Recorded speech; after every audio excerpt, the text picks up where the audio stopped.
करके भी सब लोग बैठे हैं, सावधानी से सुनना, क्योंकि व्यास सबको कथा सुना देता, घर वाले ही ना सुने। सब मान लेंगे, उसके लिए घर वाले ही नहीं मानते। तू व्यास होगा सबके काज, हमारे आगे मत बोले कर। ये घर के लोगों का ही भाव होता है।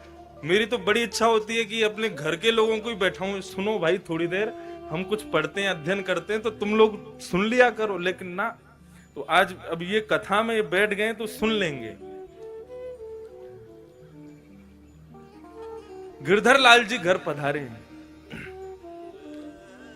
वे सत्य स्वरूप हैं। मैं आज सेवा कर रहा हूं और इच्छा तो रहेगी करता ही रहूं जीवन पर्यंत, लेकिन एक समय तो आएगा जब ठाकुर जी मेरी सेवा फिर किसी और को दे देंगे, चाहे वो मेरे ही आने वाली संतति क्यों ना हो। लेकिन ये दिन तो एक दिन आएगा कि जिस दिन मैं सेवा नहीं कर पाऊंगा। वो एक को संयोग देते हैं तो फिर दूसरे को वियोग दे के आए हैं, और तुम्हें संयोग दिया है तो तैयार रहना, एक दिन तुमको भी वियोग दे करके जाएंगे।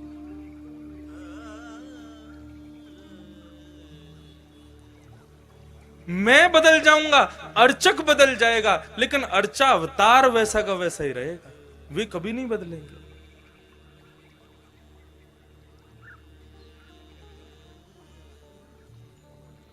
वे अपने रूप में ही विराज रहेंगे। श्री रैदास जी अपने गिरधर लाल जी लेकर के मेड़ता पहुंचे। सावधानी से सुनना, मेड़ता जहां मीराबाई विराजती थी, अपने ठाकुर की सेवा करते थे श्री रैदास जी। और सेवा करते, करने के बाद में फिर प्रवचन करते, समस्त गांव के लोग आकर के श्रवण करते। मीराबाई की माता जी जाती थी कथा सुनने। एक दिन मीराबाई बोली हम भी चलें कथा सुनने। माता जी बोली तू अभी छोरी है, अभी तू नेक्सी सी लाली है, तू कथा कहां समझेगी, तू रहने दे। मीराबाई बोली हमारो घर मन ना लगे, आप हमें संगी ले चलो। तो माता जी मीराबाई को संग लेकर के आ गए। अब मीराबाई प्रवचन सुन रही थी। प्रवचन सुनते ही उनकी दृष्टि पड़ी, पीछे विराज रहे हैं श्री गिरधर लाल, गिरधर गोपाल। मीराबाई ने जैसे ही उनको देखा, देखते ही मन में यह भाव उत्पन्न हुआ कि इनको तो शायद मैं जानती हूं, मेरा इनसे परिचय है। अपनी मां से पूछने लगी, मां ये कौन है, ये जो पीछे बाकी अदा में खड़े हैं, एक भुजा ऊपर करके खड़े हैं, ये कौन है? बोले ये बाबा के अर्चावतार हैं, ये बाबा के सेव्य ठाकुर जी हैं। मीराबाई बोली आप जरा इनको नाम पूछो ना, इनको नाम कहा है? बोले अब कहा करे तू बाबा कर, नहीं मोकू कछु आभास है रहे हो है, आपने पूछो तो सही। मीराबाई की माताजी ने रैदास जी से पूछा, बाबा हमारी लाली जिज्ञासा कर रही है, आपके ठाकुर जी को नाम क्या है? रैदास जी बोले गिरधर गोपाल। गिरधर गोपाल सुनते ही मीराबाई का हृदय का मयूर नृत्य करने लगा। रैदास जी के चरणों में प्रणाम किया और कहने लगी, आप इनको ये नाम गिरधर गोपाल कैसे पड़ा, मुझे बता सकते हैं? रैदास जी बोले इंद्र का मान बढ़ गया था, ब्रजवासी इतनी सेवा करते थे, तो उसके मान को घटाने के लिए और ब्रजवासियों की सेवा सद वस्तु को प्राप्त हो, सद स्थान पर लगे, उसके लिए श्री बालकृष्ण प्रभु ने नख पर धार लियो गिरिराज, नाम गिरधारी पायो है। जैसे नख पर गोवर्धन पर्वत धारण किए, सोई इनको नाम गिरधर गोपाल पड़ गए। मीराबाई के नेत्रों में आंसू आ गए और रैदास जी के चरण पकड़ के मीराबाई कहती हैं, प्रभु ये आपके ठाकुर जी नहीं है, ये मेरे ठाकुर जी हैं, और ये मेरे पास आने के लिए आपका सहारा लेके आए हैं। रैदास जी का ताम्र वर्ण हो गया। बोले कैसी बात कर रही हो, मैं कब से सेवा कर रहा हूं इनकी, और तुम कह रही हो तुम्हारे हैं? तब मीराबाई ने अपने पूर्व जन्म की कथा बताई। कौन है मीराबाई? भगवान के एक मित्र सुबल सुबल का ब्याह पूर्व जन्म में मीराबाई से हुआ था। मीराबाई जब अपने पूर्व जन्म में थी तब उनका ब्याह भगवान के मित्र सुबल के साथ हुआ। तो जैसे ही ब्याह हुआ तो मीराबाई की माता जी क्या बोली, देख तेरो ब्याह सुबल ते हैरो है और तू पता कहां जाएगी, तेरो ससुराल है ब्रजमंडल, लेकिन याद रखियो तेरे पति को जो मित्र कृष्ण है ना, वाकु भूल के भी अपनो मुख मत दिखा दियो। यदि तेने अपनो चेहरा दिखा दियो तो वाके अंदर वशीकरण शक्ति है, वो तो को अपनो बना लेगा और तेरो पतिव्रत धर्म नष्ट हो जाएगा। मीराबाई बोली, मैया तुमने मुझसे कह दी और मैंने आपकी मान ली, वो कितनों प्रयास कर ले वाकु अपनो मुखमंडल नहीं दिखाऊंगी। सुबल मीराबाई से ब्याह करके जैसे ही उनको, मीराबाई का नाम कुछ और था, ब्याह करके लौटा तो ठाकुर जी को पता चली हमारो सुबल हमारो मित्र है भैया, ब्याह करके आयो, भाभी लेके आयो। जब पूछ के तो आए सब ठीक ठाक है कि ना, और या बहाने भाभी को चेहरा देखे आमेंगे। अपने बालक और मित्र की बहू सबन ने बढ़िया लगे, हमें अनुभव ना है, आप लोगों ने ज्यादा होगो। अब ठाकुर जी पहुंचे, सावधानी से सुनो, बड़ी बड़ी सुंदर कथा। अरे सुबल आगो भैया, बोले हाँ आ गए। कहाँ हो भैया इतने दिन आते? बोले ब्याह है गो है ना, तो अब गृह गृहस्थी बन गई है, वही में व्यस्त हो। अरे भैया ब्याह करे आयो ने, हमें दिखा दे अपनी बहू को मोड़ो। सुबल बोलो तू देवर है, वो तेरी भाभी है, अपने आप देख ले मोते काके। तो पालकी में बैठी थी मीराबाई और हमारे श्रीनाथ जी बाबा ऐसे पर्दा हटा के जैसे ही भीतर झांकने लगे, मीराबाई को पता चला ये वही बाल कृष्ण, तुरंत अपना मुंह ढक लिया। ठाकुर जी बोले, भाभी जी ने अपना मुखमंडल दिखाए दो। मीराबाई ने मुंह खिला दिया, बोले नहीं दिखाएंगे। ठाकुर जी ने खूब अब आप सोचो, ठाकुर जी जाको मुख देखना चाहे, मीराबाई ने खूब मना किया, बोले हम अपना मुख नहीं दिखाएंगे। भगवान बोले ठीक है, तू को बहुत गुमान है ना अपने चेहरा पे, तू को श्राप दे रहा हूं मैं। एक दिन तुम जिस स्वरूप को तू अपना चेहरा नहीं दिखा रही है ना, यही स्वरूप की प्राप्ति के लिए तड़पेगी तू, और मेरा दर्शन नहीं आ पाएगा तू। और ऐसा कह के ठाकुर जी वहां से चले गए। और जब वो समय आया, जब इंद्र का मान भंग करने के लिए श्री बाल कृष्ण प्रभु ने अपनी इकन्नी उंगली पर जैसे ही गिरिराज पर्वत धारण किए, समस्त ब्रज के ब्रजवासी वहां पर खड़े थे। जैसे ही मीराबाई वहां पहुंची और भूल से ठाकुर जी को अपने नेत्रों से देख लिया, देख करके आज मीराबाई के नेत्र सजल हो गए, और सजल होते ही मीराबाई आज अपनी मां को कोसती है। बोले मैया तेने कैसी सीख दी मुख, इनसे मुख छुपावे को आज्ञा करी तेने। ठाकुर जी को बार बार देखना चाहे, लेकिन श्राप के कारण बार बार ठाकुर जी दिखते ही धुंधले है जाए। मीराबाई ने दोनों हाथ जोड़े और बार बार प्रणाम करे, बोले प्रभु मुझको क्षमा कर दो, अपनो स्वरूप दिखाओ।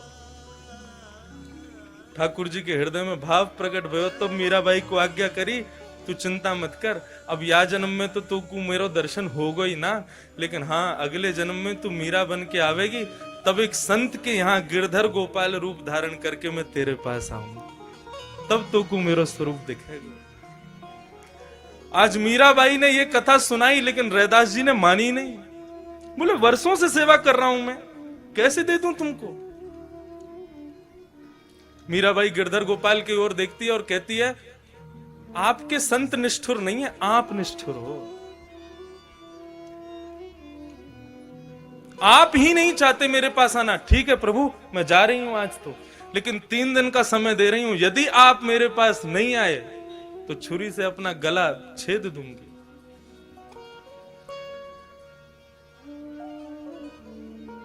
चली गई मीराबाई। 3 दिन व्यतीत हुए। 3 दिन बाद जैसे ही ठाकुर जी नहीं आते दिखे मीराबाई को, तुरंत छुरी लेकर के अपने गले पर रख के बैठी, लेकिन मां ने बहुत याचना करके उनको रोक लिया। मां ने कहा ऐसे तू या प्रकार से अपने शरीर को दुष्प्रहार ना कर सके।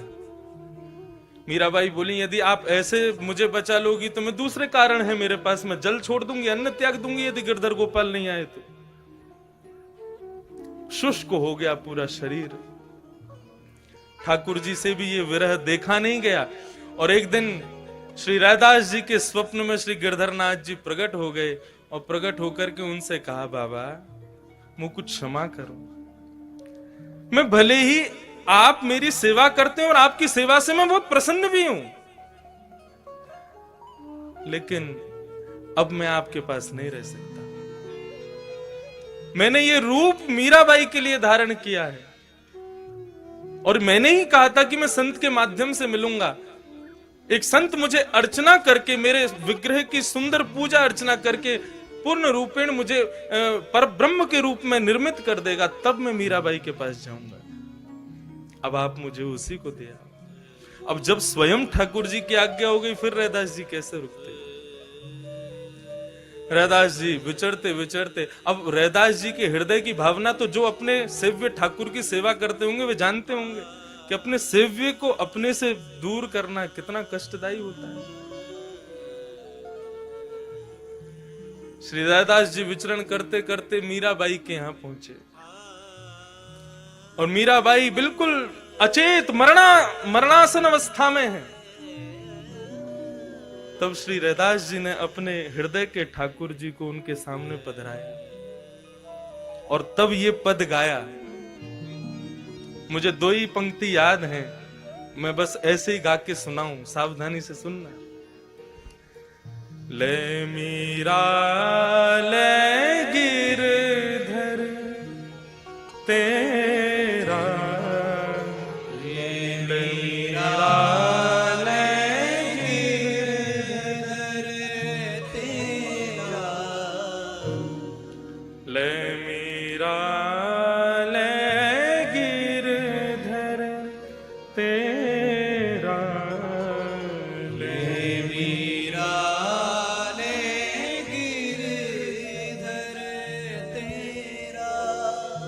सेवा पूर्ण भई अब मेरी, सेवा पूरी भई अब मेरी, सेवा पूर्ण भई अब मेरी,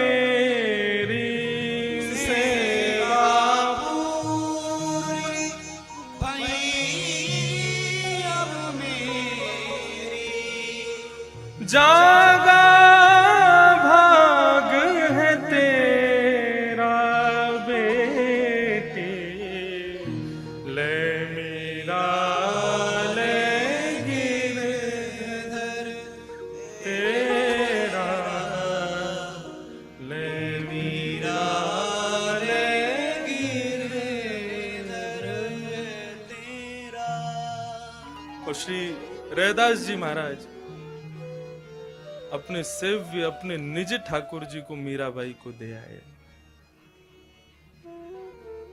और उसी दिन इसी राजस्थान की भूमि पर भक्त मीरा का द्वितीय जन्म हुआ। ऐसी भक्ति के अलख जगाई। आज भले ही अपने देह से ना हो, लेकिन अपनी वाणी से, अपने कृत्यों से आज भी मानो ऐसा लगता है कि मीराबाई रात्रि में सब सो जाते हैं, ठाकुर जी भी शयन करते हैं हम लोगों के लिए, लेकिन कपाट बंद होते ही मानो मीराबाई जैसे भक्तों के साथ में ही लीला करते हैं। ये भक्ति की वो परिणति है जहां तक हर वैष्णव पहुंचना चाहता है, लेकिन संसार के माया के कारण नहीं पहुंच पाता। तो वही भाव, ये कथा क्यों कह रहा हूं मैं? अर्चावतार का ये स्वरूप है कि वो एक को संयोग देता है तो किसी को वियोग दे के आया है, और आपको संयोग दिया है तो एक दिन आपको भी वियोग देगा। आज नहीं तो कल भले ही मेरे वंश में आगे के लोग गिरधर लाल की सेवा करें, लेकिन मुझसे तो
राजा दोनों श्याम राधिका रानी। वृंदावन के राजा दोनों श्याम राधिका रानी। वृंदावन राजा दोनों श्याम राधिका रानी। वृंदावन के राजा दोनों श्याम राधिका रानी। चार करत मजूरी मुक्ति भरे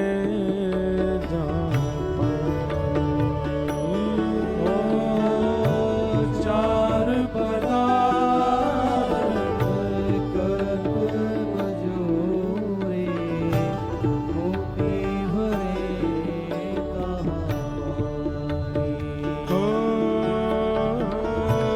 चार पदार्थ करत मजूरे मुक्ति भरे जहाँ चार पदार्थ करत मजूरे मुक्ति भरे कहाँ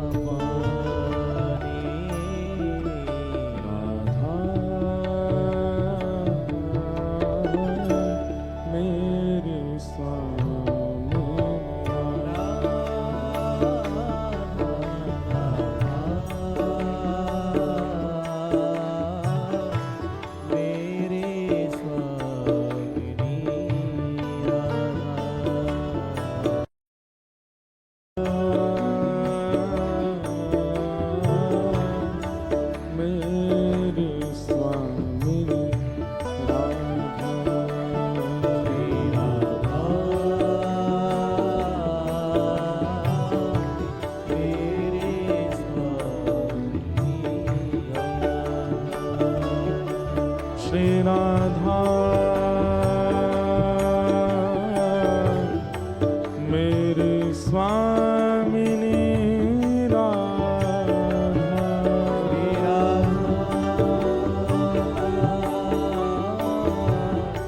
मेरी स्वामिनी राधा।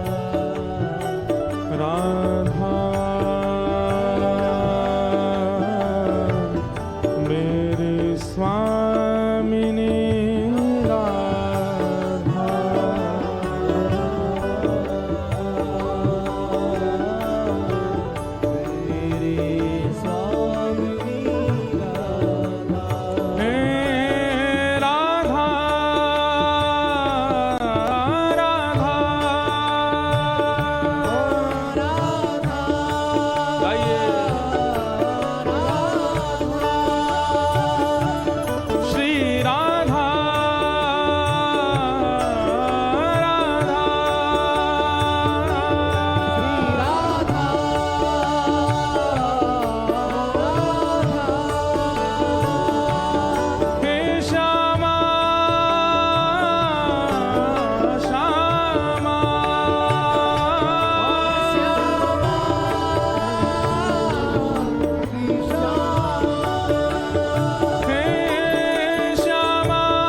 श्री राधा राधा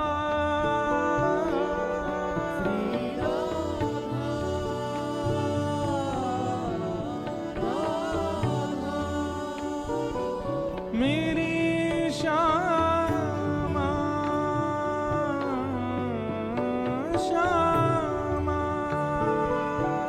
मेरी श्यामा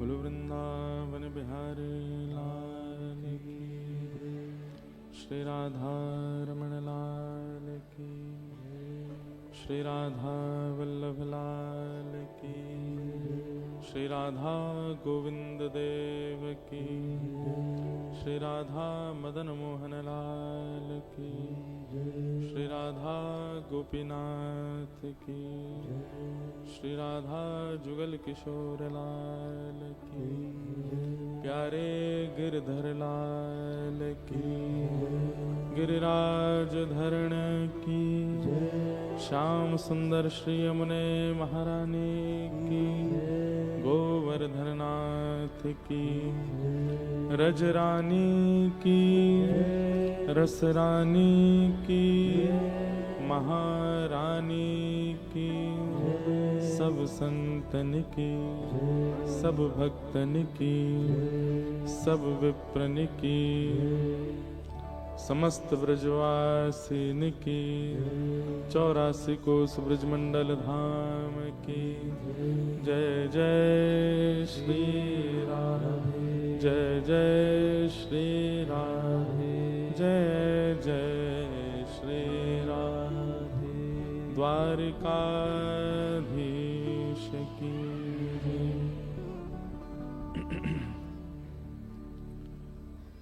परम मंगल में प्रात प्रखलेश्वर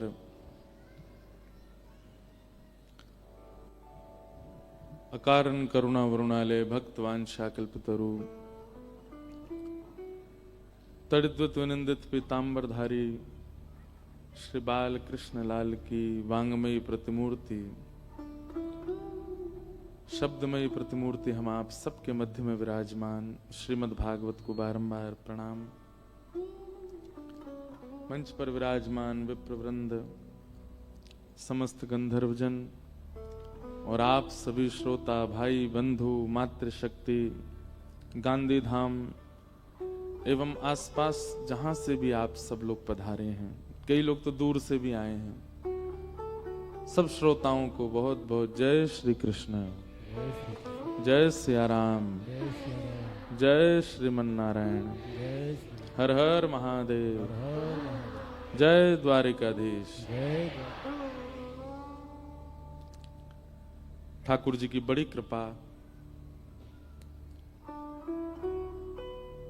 गुजरात कच्छ के इस गांधी धाम में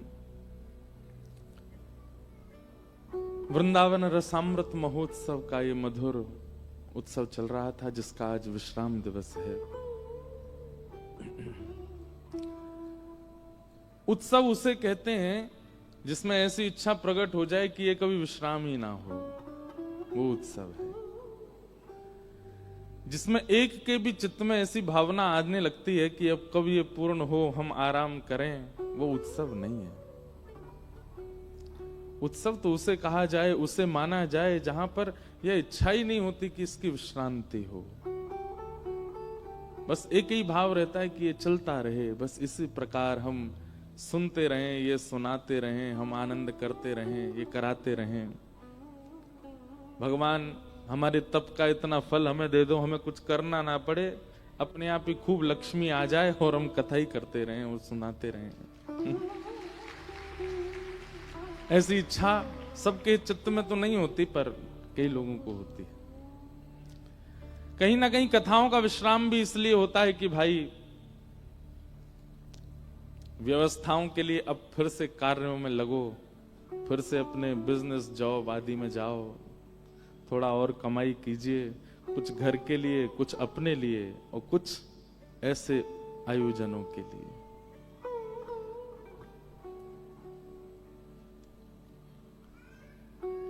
ऐसा ही भाव लगता। हम तो कथा करने वाले हैं, तो हमको हर जगह ऐसा भाव होता है कि ये विश्राम ना हो, ये चलता रहे। सब जगह नहीं होता, कहीं कहीं होता है। कहीं कहीं तो यूं लगती है कब होगी विश्राम, जाएं हम।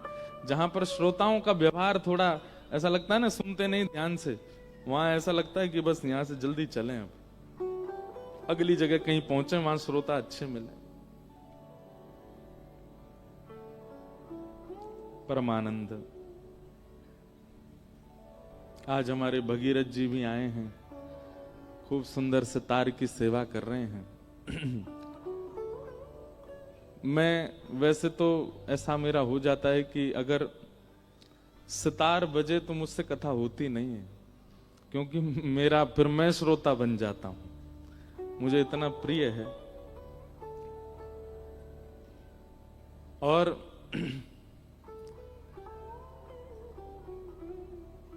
राधा रमणम हरे हरे, उस भाव का संगीत आपने ही दिया है।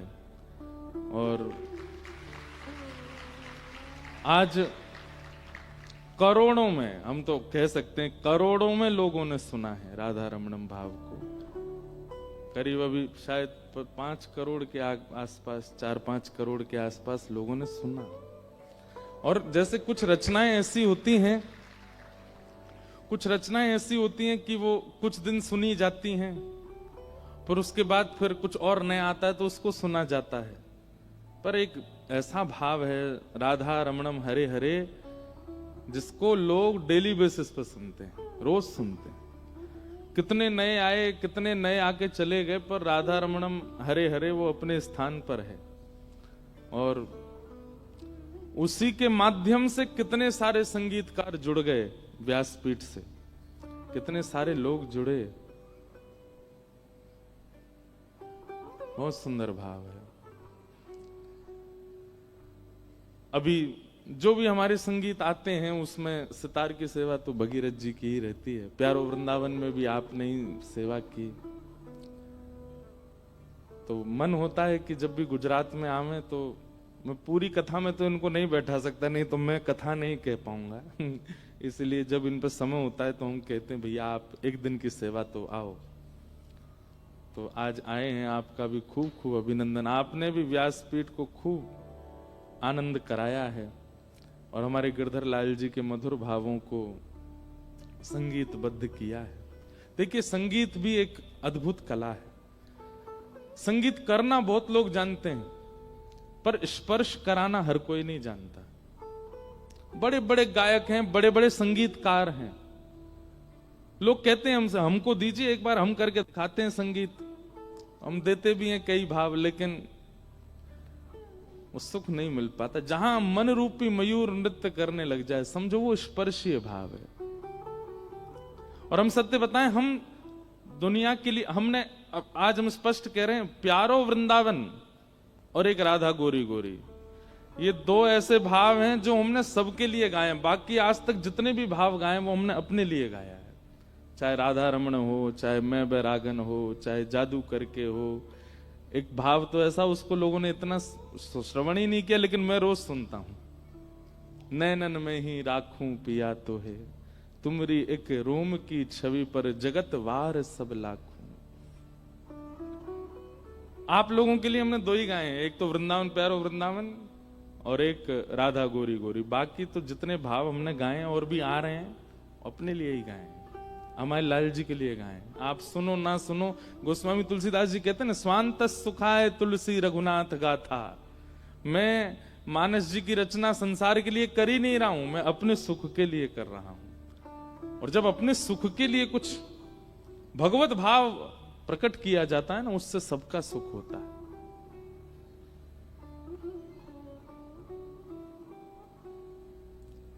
ऐसा भाव है। तो आज ये कथा विश्राम हो रही है, परंतु गांधीधाम वाले बड़े भाग्यशाली हैं। 11 जून को फिर से इसी सभागृह में कथा प्रारंभ होगी। और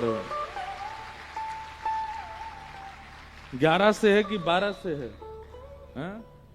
11 से ही है। 11, 12, 13, 14 4 दिन का ही है।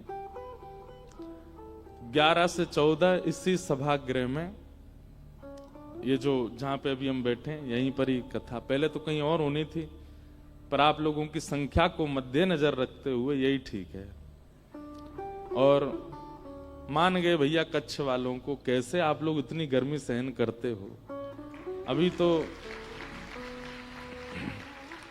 प्रारंभ में ये हाल है, जब हम जून में आएंगे तब तो हमारी हालत जाने क्या होगी यहाँ पे।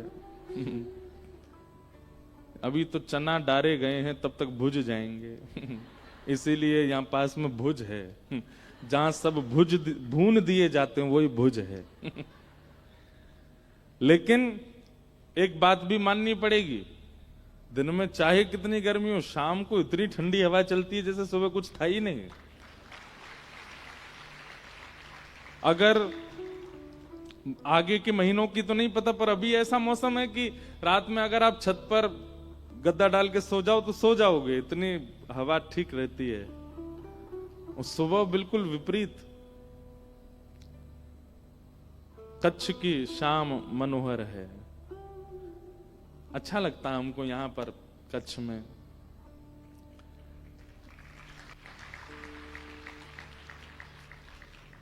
हमको आज एक सूचना मिली कि वृंदावन भाव यहां कहा गया, सुनाया गया, उससे प्रसन्न होकर के जो यहाँ सब संत महापुरुष आते थे उन लोगों ने एक हमको पत्र लिख के दिया है कि जब आप जून में आएंगे, कल यहाँ बैठक हुई थी और सुबेरे कथा से पहले बैठक में ऐसा निर्णय हुआ कि पृथ्वी जल अग्नि वायु आकाश 5 तत्व, जब कच्छ में इतना वृंदावन भाव गाया जा रहा है तो कच्छ दिखना भी वृंदावन जैसा चाहिए। इस भावना को लेकर के हमारे यहाँ आने वाले जो भी संत महापुरुष और विप्र देव थे उन सब ने संकल्प लिया है कि अब कच्छ की वायु, पर्यावरण, जल, वृक्ष, इन सबको इतनी मात्रा में यहाँ व्यवस्थित करेंगे कि कुछ समय बाद ये वृंदावन जैसा दिखने लगे। जैसे वृंदावन में कदम्ब वृक्ष हैं, वृंदावन में तुलसी वृक्ष हैं। अब तो वृंदावन में बिल्डिंग हो गई है ज्यादा, अब वो वृंदावन नहीं रह गया, बिल्डिंग बन हो गया है। लेकिन कोई नहीं, आप लोग इस कथा से यही प्रारंभ करें कि कच्छ को पुनः थोड़ा थोड़ा गांधीधाम ही सही, थोड़ा कोई एक ही कॉलोनी ब्रज जैसी दिखने लग जाए, वहां ब्रज जैसी रज हो, वहां पर सघन कुंज हो, वहां मोगरा के, गुलाब के ऐसे सुंदर सुंदर पुष्प हों,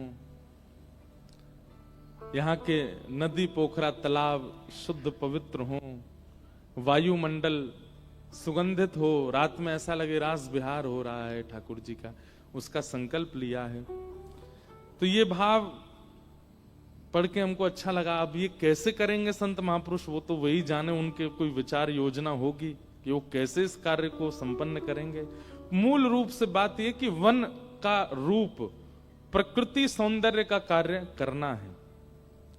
ठाकुर जी को प्रकृति बहुत अच्छी लगती है। जितना ठाकुर जी को श्रृंगार प्रिय है, जितना ठाकुर जी को भोग प्रिय है, जितना ठाकुर जी को राग प्रिय है, उतना ही ठाकुर जी को प्राकृतिक प्रेम है। प्रकृति बहुत अच्छी लगती है। अब हमारे ठाकुर जी मंदिरों में बैठे हैं, लेकिन जब प्रकट लीला करते थे तब ठाकुर जी कुंजों में ही रहते थे, वृक्षों के नीचे ही रहते थे, यमुना तट पर रहते थे, रज में ही लौटते थे।